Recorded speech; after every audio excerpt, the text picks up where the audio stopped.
ஒரு பெட்டிஷன் கூட நடவடிக்கை இல்ல. வர்றாங்க உட்கார்றாங்க பேசி போயிடுறாங்க. மாசம் மாசம் ஒரே பெட்டிஷன்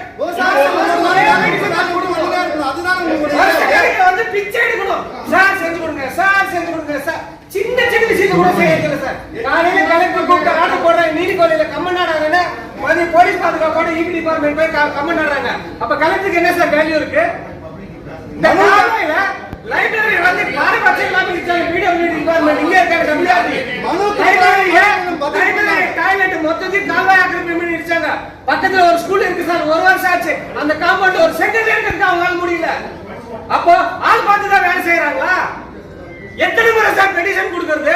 ஒரு லைப்ரரி அரசுக்கு சொந்தமான கட்டடத்தை எந்த அனுமதியும் இல்லாம இடிச்சாங்க.